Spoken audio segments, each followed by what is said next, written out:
Buenos días, 8 de la mañana, parece que Powell se quedó con esa cara que están viendo, la cara de la... Bueno, vale, está bien, podría haber sido mejor, podría haber sido peor, pero ahora ¿qué hacemos? Ya tenemos el dato de inflación encima de la mesa, está justo donde esperaba el mercado, lo cuadró, perfecto, donde quería, donde iba a estar, donde tenía que estar, ahí está, sin sorpresas positivas. Muy raro el comportamiento del mercado desde ayer, mucho bandazo, mucho latigazo, VIX... Hoy más 0,66, ayer 8% de caída. Bueno, está todo relajándose. ¿Por qué? Porque la posibilidad de una recesión va perdiendo opciones. La opción de una recesión va perdiendo cuerpo, vamos caminando hacia una ralentización económica, sobre todo en Estados Unidos, con tranquilidad en el 2023 para el segundo trimestre empezar a subir hacia arriba. Lo que pasa que no hay paraíso sin serpiente. Y la serpiente esta noche, económicamente hablando, ha sido China, donde las exportaciones se esperaba que cayeran un 11,1%, han caído un poquito menos, pero siguen profundizando la caída. 9,9% las exportaciones chinas interanualizadas en dólares en esta noche. Y las importaciones, para ver cómo está también la capacidad de la demanda interna, caen también un 7,5%. Ambas cosas un poquito mejor de lo que esperaba el mercado, pero hombre, celebrar un menos 7,5% y un menos 9,9%, importaciones y exportaciones, parecería demasiado optimista. La parte positiva nos está llegando ahora desde Reino Unido, donde hace apenas 2 minutos hemos conocido que el Producto Interior Bruto del Reino Unido crece un 0,2%. Evita la recesión, al menos en este primer momento anualizado, ese Producto Interior Bruto que pasa desde el más 1,5 al más 0,2. Es decir, que bueno, el frenazo ya no es que sea frenazo, es que hay derrape con marca del coche, del neumático. 0,2%, pero evita la recesión. Y tenemos mensualizado 0,1% en positivo, se esperaba que fuera menos 0,2. ¿El problema dónde viene? En el trimestral, ese era el mensual, más 0,1. Mensualmente, sí, ahí ya la economía británica está en recesión, menos 0,3%. Se esperaba el menos 0,3, de tal manera que ya tenemos toda la fotografía del Reino Unido que va a ser el ojo del huracán de la recesión económica. 8:03 de la mañana, se pueden imaginar que lo importante hoy es inflación, ver el detalle, ver qué más hay y sobre todo ver la reacción. ¿De quién? Del que han visto al principio. De Jerome Powell. ¿Va a frenar? ¿No va a frenar? Ayer a las 5:30 hablaba Bullard y empezaba a ceder incluso sobre si el 5% podía ser incluso suficiente. ¿5%? ¿Dónde hay que firmar? Bullard. Hablando de que la recesión se va alejando. ¿Qué hacen los mercados esta mañana? Pues está todo muy tibio, se ha quedado todo como, bueno, topa esto.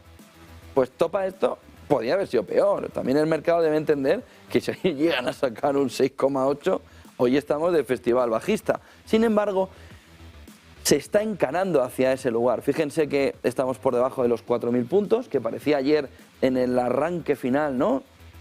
En la última media hora, antes de conocer el dato, que se iba a romper con fuerza hacia arriba, sobre todo si era un poquito mejor, incluso si era lo que esperaba el mercado. Nada de nada, lo tenemos por debajo, 3.996, Nasdaq 11.504, 0,25 a estas horas en futuros en negativo, Dow Jones abajo 0,17, mercado europeo pues siguiendo un poco la tónica, menos 0,01, el DAX en 15.135, los stocks en 4.137, Nikkei ya no solo tibiamente bajista, sino medio punto porcentual a la baja, estaba esperando un mejor dato de inflación. VIX lo tenemos ahí recuperando un 0,6, pero fíjense dónde está, en 19,95. Ayer llegó a caer un 8%. ¿Dónde están protagonistas que van surgiendo, que van cogiendo cuerpo, que van diciendo, esta es la mía? Aquí, en el oro, 1898, ayer tocó los 1900, hoy está planillo, más 0,01, más 0,01, 1898. Tenemos al petróleo con esos datos que hemos conocido, exportaciones e importaciones China. Petróleo le dan igual los inventarios.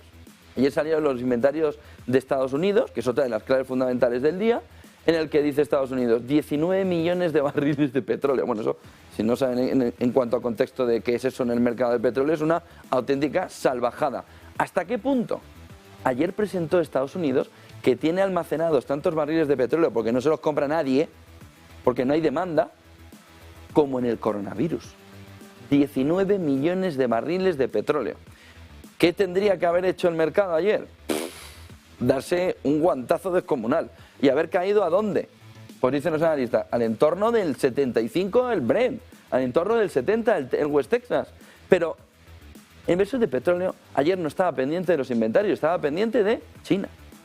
Y que si China pide más, los 19 millones de barriles de petróleo que tiene modelo formato coronavirus, es lo más parecido a lo que sucedió en el coronavirus, son un sorbido, son nada más, un pequeño sorbido. ¡Pum! Se acabaron. Si China de verdad despierta. ¿Qué pasa con los datos de esta noche? Pues que vuelven a ser otra vez medio pensionistas en el lado chino. Oiga, que fíjese, mejor de lo que esperaban. Ya, bueno, pues que tus exportaciones están cayendo un 9,9, que venían de caer todavía más. Y tu gente, tu población, tu consumidor interno, tu demanda interna, ¿está pidiendo hacia afuera? No. De tal manera que el precio del petróleo hoy, 0,21%, pero a la espera de la gran apertura, a la espera de China. Ayer se podía haber desplomado el precio del petróleo con la fotografía, además del mercado, después de conocer la inflación. ¿Qué es lo que le frena? Lo que está pasando en China. El otro protagonista principal es el gas natural, que hoy cae un 1,41%. Miren, desde el 1 de enero el gas natural ha caído un 22%, dando la fotografía clara que lo que está sucediendo en el entorno de tanto abastecimiento que ha habido en los meses, sobre todo de verano, por parte de Europa, ha relajado y mucho las tensiones en el lado del gas natural. ¿Pueden cambiar? Pues en cualquier momento. Con que venga una especie de filomenilla al norte de Europa, empieza todo a volar. Pero hoy otro 1,41% de caída, el gas natural, dándole un respiro a Europa tremendo, tremendo. 22% de caída desde el inicio del año, y lo peor o lo mejor para Europa no es el precio, lo mejor es la poca tensión que hay ahora mismo en el mercado. Otro de los puntos clave estaba en el euro. Decíamos ayer, se va camino al 1,10 como salga un buen dato, 1,089, es decir, 1,09. ¿Caminando a dónde? Al 1,10. ¿Qué significa eso? Ya se lo dijimos esta semana, ya se lo dijimos al principio de la semana, desinflacionario, movimiento desinflacionario total, movimiento desinflacionario para el conjunto de la economía. Y dólar perdiendo ya ha pasado su momento, 101,97, caída del 0,02. Inflación, vamos a entrar a ello. Vamos a ver primero unos gráficos de inflación claves, nos cuenta Eva todo el detalle de cómo viene la jornada y nos metemos en el resto de gráficos, que les traigo unas joyitas dovish y hawkish para la jornada, y sobre todo, ¿qué están haciendo los ejecutivos de las compañías norteamericanas? ¿Están aprovechando porque ven que vienen buenos resultados para comprar acciones de sus propias empresas? Tiene fácil. Es un intra-bullish, es decir, es uno que tiene mucha información sobre qué va a hacer su compañía, ve que va a ganar más, ve que el mercado está débil y dice, ¡pum!, a comprar, que ya venderé arriba. Lo están haciendo, lo vemos en gráficos. 8 y 9 de la mañana, CPI, en americano, IPC, diciembre, el dato positivo, el mejor, el que ayudó al mercado, este menos 0,1. Este menos 0,1 que se esperaba, veníamos de un más 0,1, es el que nos indica que ahora sí empieza a disminuir la inflación. ¿Cuál es la tendencia si fuéramos menos 0,1 de caída intermensual al entorno del 4% en verano? Problema, hay una perspectiva que ven los analistas a partir de marzo-abril, donde la inflación en Estados Unidos frena la caída, por lo que hay que caer todo lo que se pueda en el momento actual. Tenemos el movimiento sin la core, la que no tiene energía ni alimentos, con una subida del 0,3%. Eso significa que, al igual que en Europa, la inflación que viene con energía y alimentos por la caída de los precios del gas natural, del petróleo, bueno, los alimentos lo van a ver luego. Bueno, dejémoslo ahí. Empieza a perder la fuerza frente al resto de la economía, que eleva precios vía segunda ronda, sobre todo salarial. Y lo que hace es que el resto de la economía, ahora es el momento, la inflación core, la inflación sin alimentos y sin energía, que empieza a ganar cuerpo. Anualizado el CPI se nos queda en el 6,5%, venía del 7,1%, más que triplica el objetivo máximo que tiene de la FED, De tal manera que Jerome Powell tiene, bueno, pues sí, vale, qué bonito, empieza a hacer efecto, pero ¿cuánto más daño hay que hacer a la economía para que el dato de la inflación llegue al 2%? Fíjense lo que sucede también en el anualizado sin la subyacente, sin alimentos y sin energía, 5,7 por debajo. Eso sí, de la inflación normal, en Europa empieza a pasar lo contrario, la subyacente quiere ya ponerse por encima de la inflación normal, en España ya directamente lo ha hecho. Tendremos además datos de inflación a las 9 de la mañana, el dato final, donde se confirmará precisamente ese movimiento de la subyacente arriba. Y luego tenemos también el movimiento de la inflación core con datos interanualizados. Fíjense este siguiente gráfico que nos marca de qué manera la tendencia desde junio ha sido, ahora sí, en datos interanuales, empezar a ver el proceso de caída en la economía. No piensen que esto es el 0, esto es el 5. De tal manera que este gráfico que ayer nos presenta el Bureau of Statistics de Estados Unidos nos está un poco manipulando la fotografía. Lo que debería poner aquí es el 0, en este índice. Aquí. En esta línea tendría que estar el 0, pone el 5. Entonces, ¿cuál es la percepción del usuario norteamericano? Que la inflación ha desaparecido. ¿Por qué? Solo tienen que verla. Uy, si ya casi no hay. O que no hay. Te queda el abismo por debajo, que te lo has quitado del gráfico. Tienen los americanos también lo suyo. El Mr. Proper que tendrán allí en el Instituto Nacional de Estadística. Porque solo la posición del gráfico ya nos marca una percepción para el usuario final que es equivocada. Y es que la inflación está desapareciendo del todo. ¿Perdón? ¿Qué del todo? Si esto es un 5%. La caída aún así sí que se ve clara. ¿Qué sucede cuando cambias la estadística y dices me quito del 5 al 0 y dejo solo del 5 al 10? ¿Qué sucede? Que puedes achatar o puedes aplanar, ¿no?, más la gráfica. ¿Y qué es lo que sucede? Que hay mayor pendiente. Hay mayor pendiente de 10 a 5 que de 10 a 0. ¿Qué es lo que hace aquí el gobierno norteamericano? Pues lo que hacen todos. Nos quejamos mucho de que los chinos siempre están manipulando las estadísticas o haciendo retoques estéticos. Miren el gráfico ese, es una sobrada. La realidad, bueno, quitando la curva si es más aplanada o menos, lo que tenemos es que desde aquí, desde junio, hay un proceso de reducción de la inflación importante en Estados Unidos. ¿Suficiente para que haya pausa y pivote? Esa es la siguiente clave fundamental. Miren el siguiente gráfico. Este gráfico es para ponerlo en universidades. Cómo manipular tranquilamente sin que nadie te diga nada. Este gráfico nos dice cómo los precios de los bienes duraderos son los que más están cayendo. ¿Cuánto? Pues fíjense que esta parte de aquí arriba, del final del gráfico, esto es 1957. Bueno, pues esta parte de aquí, el 20% es esto, es el 18,5. Del 18,5 que estaban los bienes duraderos, ahí se ve el fenómeno deflacionario y el problema que puede tener si se pasa a la Reserva Federal al menos, por debajo del 0. No se conoce en la economía norteamericana una caída mayor de la inflación en bienes duraderos como este gráfico nos indica. Una caída del 18 a estar en términos negativos, 18% de inflación en bienes duraderos, que la economía estadounidense ha perdido por el camino. ¿Qué significa? Significa que en lo que no son bienes esenciales, el ciudadano norteamericano, el consumidor norteamericano, ha frenado del todo, 100%, ha retrasado ya todas las compras de bienes duraderos que no sean esenciales en su cesta. Fíjense el movimiento, asusta. Si así hubiese caído la inflación de bienes también de primera necesidad, los precios, habríamos tenido un comportamiento en la economía norteamericana de una caída salvaje de la inflación. Lo tenemos en bienes duraderos. Esto es cierto que en 2023 va a pesar más en la cesta del IPC norteamericano.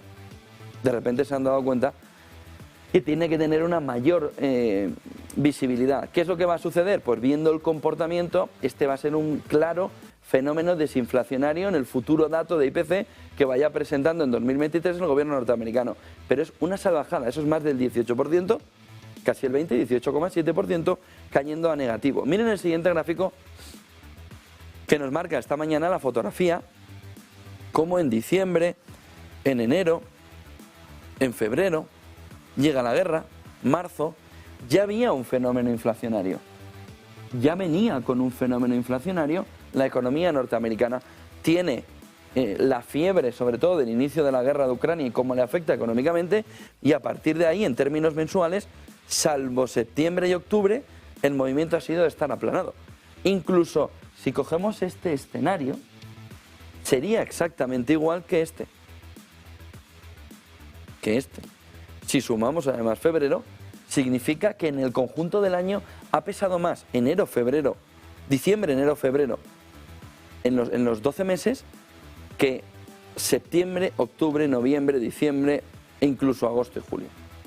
De tal manera que aquí donde la FED nos decía no va a haber subida de tipos de interés porque es puntual y pasajero, la economía se estaba sobrecalentando.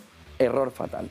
Miren el siguiente gráfico que nos enseña también esta mañana de qué manera hay un comportamiento ya de reducción, de caída en el conjunto de la economía en todos los términos inflacionarios, en todos los términos de precios.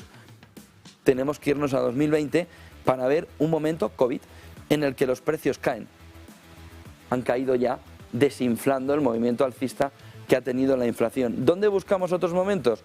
2019 con momento también de recesión o de ralentización económica, 2017 con ralentización, 2016, 15... No es nada extraño en la serie histórica, como ven, ver términos mensuales como el que vimos ayer. Miren el siguiente gráfico que nos enseña dentro de la alimentación el cambio de hábito está provocando una mayor subida inflacionaria en la comida en casa que en la comida a domicilio. De tal manera que se ve de qué manera se intenta también ahorrar comiendo los ciudadanos norteamericanos más tiempo en casa de lo que estaban haciendo en los últimos meses, buscando más la comida fuera del hogar. Miren el siguiente gráfico que nos está mostrando la descomposición.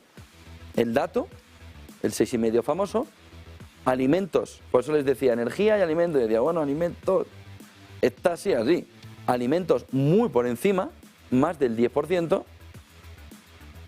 pues no, está reduciendo la presión que estaba haciendo sobre el consumidor. Energía también, todavía con todo lo que ha caído por encima de la inflación normal, del dato final, y todos los ítems menos energía y alimentos recogiendo terreno hacia arriba. Esto era mucho menos en los últimos meses. Está empezando a colocarse, está empezando a intentar todo lo que se pierde aquí, recogerlo en la parte de la core, de la subyacente, de la que no tiene energía y alimentos. Pero ojo a alimentación, que para nada está frenando al ritmo que se esperaba. Miren el siguiente gráfico que nos marca la tabla. Y en esta tabla, para no liarles, porque a mí me asustaría solo de verla, nos tenemos que poner donde Powell está mirando. Y donde Powell está mirando tenemos un problema. Porque Powell dice que hay que mirar servicios sin servicios energéticos, que es este epígrafe, donde están shelter, que son las rentas, donde están los servicios de transporte y donde están los servicios médicos. ¿Y qué sucede aquí?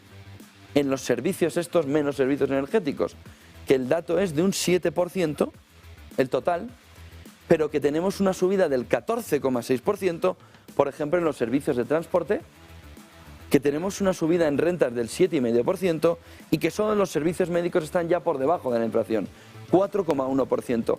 Este dato del 7%, que está ajustado a 12 meses, 7 de todos, la media, es el que llevará a Powell en la próxima reunión de la FED a decir que no hay todavía la percepción de que los servicios, no bienes, servicios, han cedido a la presión de la subida de los tipos de interés. Olvídense del resto de este gráfico.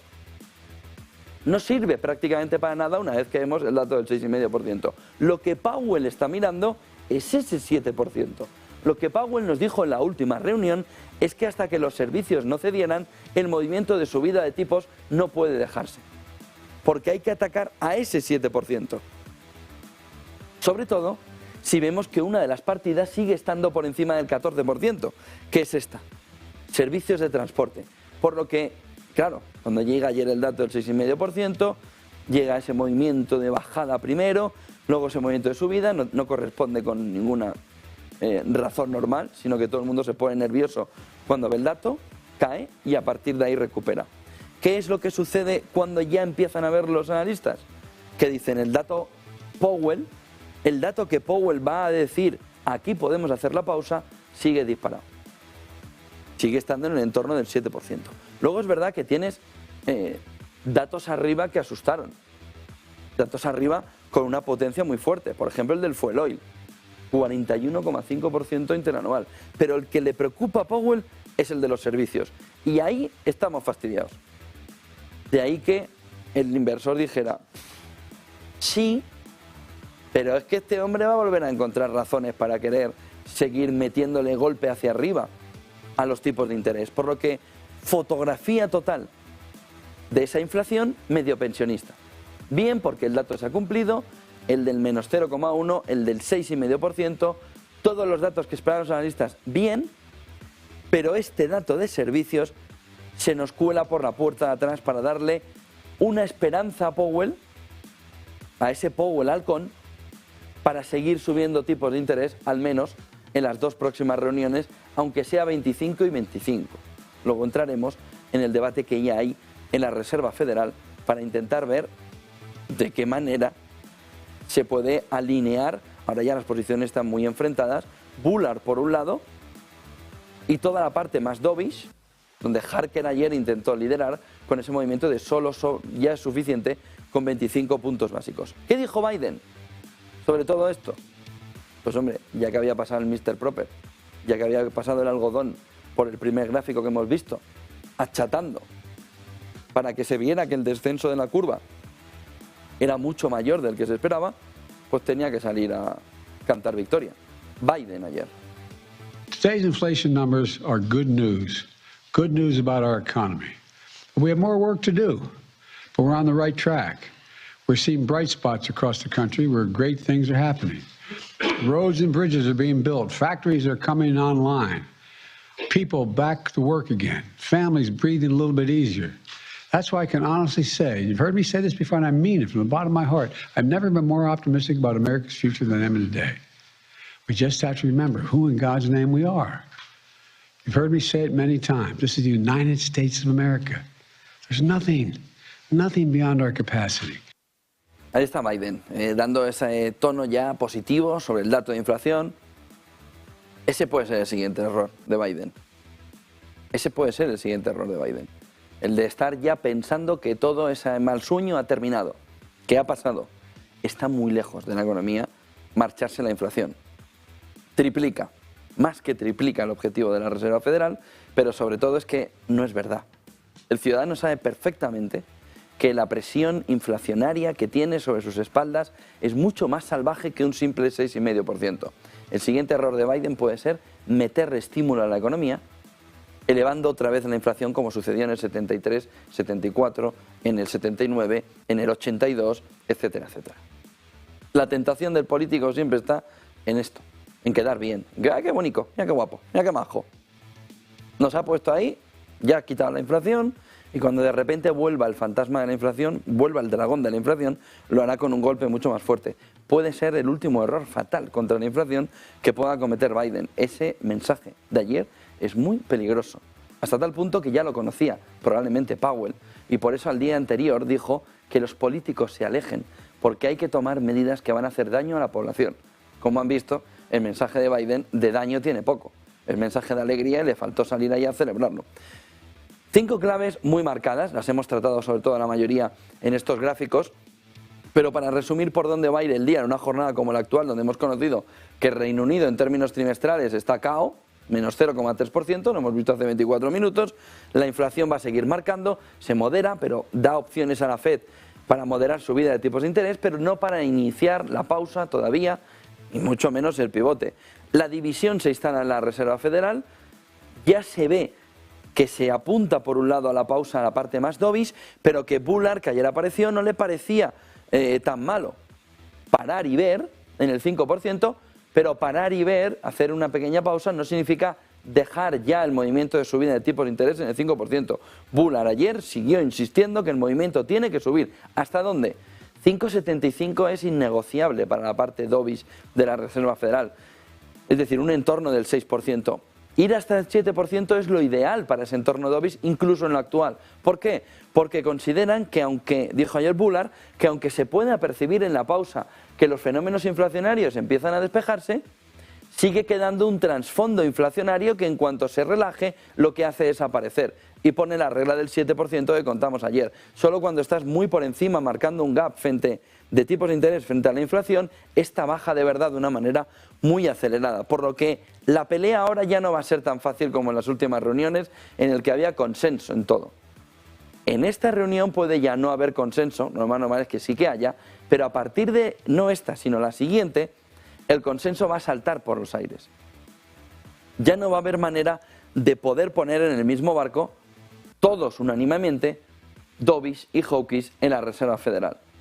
Porque Bullard, aunque dijo lo de parar, y el mercado entendió eso, enseguida dijo, pero luego habrá que seguir, esto no ha terminado. Que nadie piense que un fenómeno inflacionario como el que hemos vivido, donde no solo es el shock energético en Estados Unidos, sino que también hay componente de demanda, va a impactar al conjunto del mercado. Ojo con el IBEX, que firma su mejor rally de año nuevo en 2 décadas. Vamos a ver cuánta fuerza tiene, luego vemos con Eva Villanueva si sigue teniendo durante la jornada. Y el petróleo, como les decía yo al principio, ya solo mira a China. Pese a esos inventarios que vimos de crudo en Estados Unidos, 19 millones de barriles en una semana, y como les he dicho antes, son datos parecidísimos a los de los tiempos del coronavirus, donde nadie quería un barril de petróleo. Ojo a lo que está sucediendo. Y sin embargo el mercado está obviando la realidad presente para comprar la realidad futura, que se llama China. Que es, en cuanto China abra los ojos y su economía despierte, esos 19 millones de barriles son un suspiro. Vuelan, se acaban, se van de inmediato. Y el euro apreciándose frente al dólar, ¿cuánto? En máximos de abril, caminando al 1,09 en la jornada de hoy, intentando ver si tiene fuerza para caminar al 1,10. Enseguida vemos gráficos, enseguida vemos qué están haciendo los ejecutivos, que ya saben cómo van a presentar resultados. Hoy la banca norteamericana empieza a la 1 de la tarde. Le contaremos todos los detalles de cómo empieza, por ejemplo, JP Morgan a la 1, hora española, a la 1, hora española, 7 de la mañana en Washington, con todo el detalle de cómo se ve ese comportamiento por parte de sus propios ejecutivos de la compañía. ¿Están comprando? Porque si quieren que todo va a ir a mejor, lo normal es que hayan aprovechado el movimiento de subida. ¿Están comprando o no? Lo vamos a ver enseguida. 8:28, Eva Villanueva, queda media hora para iniciar la jornada en Europa. ¿Tiene fuerza o está esto languideciendo un poco a la espera de ver qué más señales nos deja la economía? Buenos días. Muy buenos días. Pues la verdad es que convencimiento nos está viendo en lo que está siendo la promesa de los futuros, porque de hecho las dudas son las que embargan a los futuros americanos. Estamos viendo precisamente desde primera hora cómo con esas dudas cotiza a la baja los futuros americanos. Ahora no me sale. Bueno, están cayendo los futuros del S&P 500 en torno a 0,24%, un 0,18% los del Nasdaq, pero sin embargo se anticipan subidas para dentro de esos minutos a las 9 de la mañana cuando arranque la bolsa europea. Futuros del DAX que avanzan pero por la mínima, y el IBEX que va a partir desde los 8.844. Veremos esa pelea por los 9.000 cómo llega. De momento llegamos pendientes, por supuesto, tras la resaca del IPC en Estados Unidos, toca la confesión de los resultados de la gran banca americana que comienza en la jornada de hoy, y venimos de una sesión en la que hemos visto a un mercado asiático en el que han pesado distintas referencias y claves que van a seguir centrando el día. El índice Nikkei en Tokio ha caído más de un 1%, con la mirada puesta en el mercado de deuda. El rendimiento de los bonos a 10 años, el de referencia, ha superado el tope del 0,5% establecido por el Banco de Japón hace menos de un mes, a medida que aumenta la presión sobre la institución para que endurezca la política monetaria en una semana que hemos conocido como el IPC de Tokio alcanza máximos de 4 décadas. Además, especulaciones sobre lo que va a dar de sí el encuentro de Biden y de Fumio Kishida, el primer ministro nipón, hoy en Washington, donde Estados Unidos va a pedirle que se alíe, que coopere para frenar ese acceso de China a esa máxima tecnología de los semiconductores que Estados Unidos no quiere que Pekín tenga acceso a él. Y ya, según Bloomberg, se sabe que pese a lo que se diga en esa reunión, no va a haber comunicado. En Hong Kong, lo que hemos visto en la jornada de hoy ha sido un comportamiento de avance, 0,95% de subida. Es verdad que la balanza comercial, el superávit, ha arrojado un resultado mejor de lo esperado. Las exportaciones y las importaciones han caído menos de lo esperado, pero hay varias referencias importantes. Por una parte, según acabamos de conocer, el pico de la ola del coronavirus en China, según publica Reuters a esta hora, podría durar 2 o 3 meses, y pronto se extendería a las áreas rurales, poniendo en un grave aprieto a esa falta de extensión del sistema sanitario en esas áreas rurales, y temen además como esas infecciones se disparen con motivo de las vacaciones del año nuevo lunar, que comienzan el 21 de enero, y doble cara por el lado de la tecnología, porque por una parte también tenemos esa noticia de cómo está informando también Reuters esta hora, que China va a permitir que las apps de Didi vuelvan a estar en funcionamiento, lo que sería una señal de descongelamiento regulatorio, y según parece las autoridades estarían dispuestas para permitir que esas aplicaciones de transporte y otras aplicaciones vuelvan a estar en las tiendas a partir de la próxima semana. El otro lado de la moneda, lo que sería contra lo que sería esta relajación de la represión regulatoria, sería esas informaciones de las que nos hemos hecho esta mañana, de que China estaría interesada y se estaría haciendo con las acciones de oro en Tencent y Alibaba para tener bajo control ese sector informático. 8:31, gracias Eva Villanueva. Enseguida tenemos en el plató a BlackRock, que viene a contarnos cómo ve la fotografía actual en cuanto a la inversión y cuáles son las opciones que está dejando la principal gestora del mundo. Fíjense, el precio del oro, para entrar en gráficos, 1900, nos tocó ayer, hoy está ahí jugueteando con esos 1900, y miren el pico que vimos en el entorno de marzo, luego un segundo intento de alcanzar esos $2000 que vimos en junio, mayo-junio, el pico está aquí, aquí está el récord, aquí está el máximo que busca el oro, 2050, en ese entorno va a caminar, ya está en 1900, en una fotografía en la que se ve perfectamente cómo camina, cómo juega, cómo ve, después del dato de ayer, el inversor, que en el momento en el que bajan, pausa, pivote de los tipos de los bancos centrales, el oro se va a convertir en ese elemento fundamental. En 60 sesiones, 15% de subida por parte del oro, con la jornada de ayer ya intentando buscar el 20% de rentabilidad. Fíjense en el siguiente gráfico, que nos marca también esta mañana lo que Pablo Gil nos pone encima de la mesa para hacer debatir, para hacer pensar. Dice, este gráfico muestra el relativo entre el DAX, que incorpora dividendos, y el S&P 500. La bolsa americana se ha estado comportando mejor que la bolsa europea, entre ellas el DAX alemán. Dice, lleva años haciéndolo mejor que la alemana, pero hace meses que el DAX lo ha hecho mejor. Tal vez no dure mucho más. Fíjense el movimiento ya en el gráfico de Pablo Gil, que nos muestra aquí cómo va la recuperación a tocar arriba ya.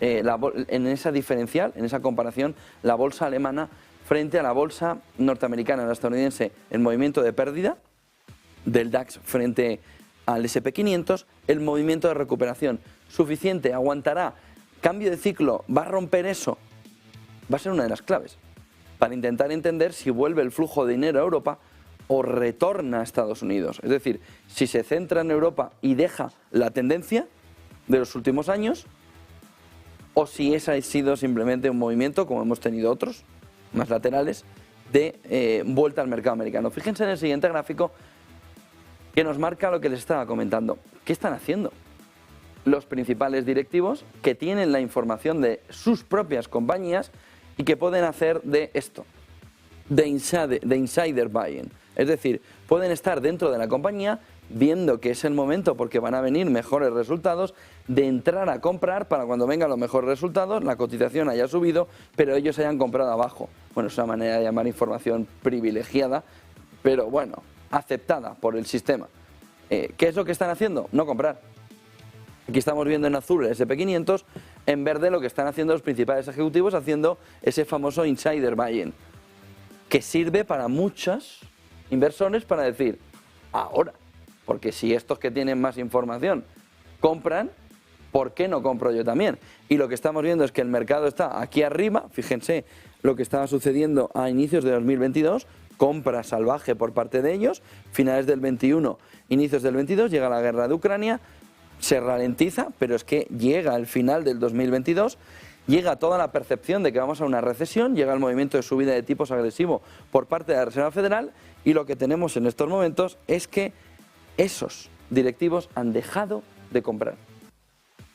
Han abandonado las compras, están en unos mínimos razonablemente históricos ya, aún puede caer todavía más, dando la percepción de que los propios ejecutivos saben que sus propias compañías no van a tener unos buenos resultados.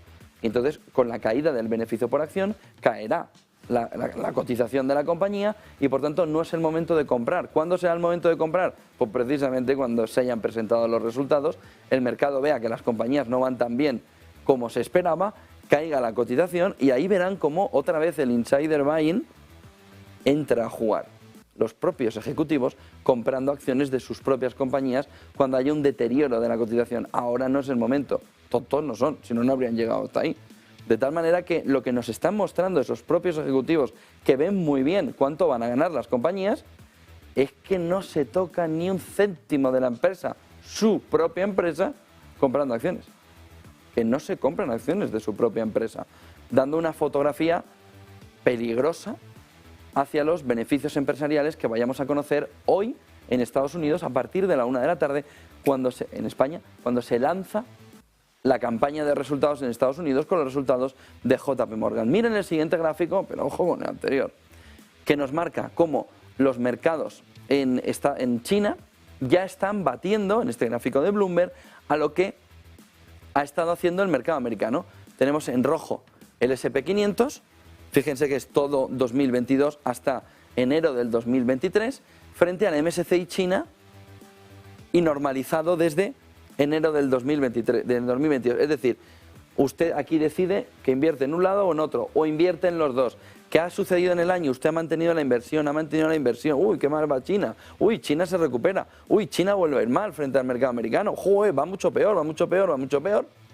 Y lo que sucede a inicios del 23 es que China, comandando a los mercados emergentes, ya ha superado, en términos normalizados, al S&P 500 en la comparación desde enero, desde el 1 de enero del 22 hasta el momento actual en enero del 2023. De tal manera que haber invertido en la bolsa china y haber mantenido la inversión a pesar de todo lo que ha sucedido, ya habría significado haber ganado más que haber invertido en S&P 500.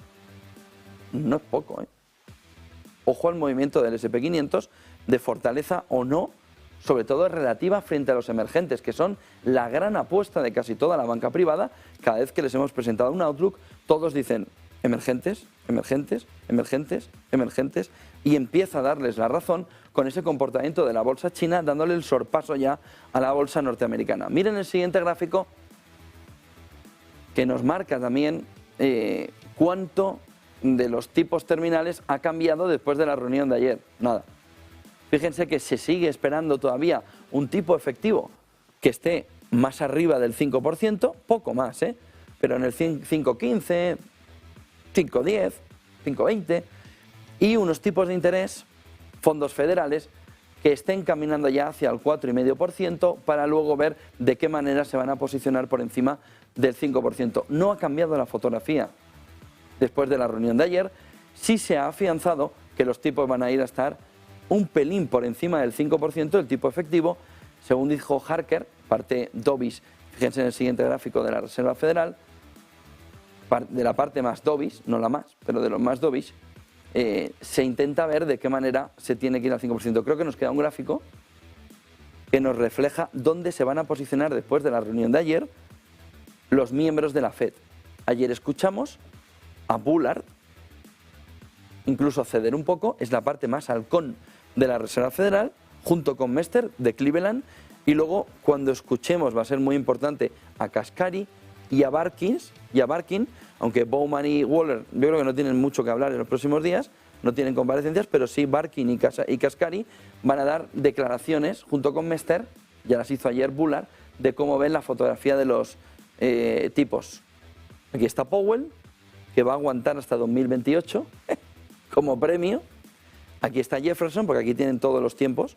Jefferson, Williams, George, es decir, Bostic, también importante en la decisión, ya intentando mirar a ambos lados, halcones y palomas, situación normal, y habría que mirar muy bien, ayer habló Harker, habría que mirar muy bien lo que diga Brainard, lo que diga Daly, que también estuvo hablando, y lo que diga Cook y Barr sobre cómo se tiene que hacer el proceso de ralentización, pausa y pivote de tipos de interés en Estados Unidos.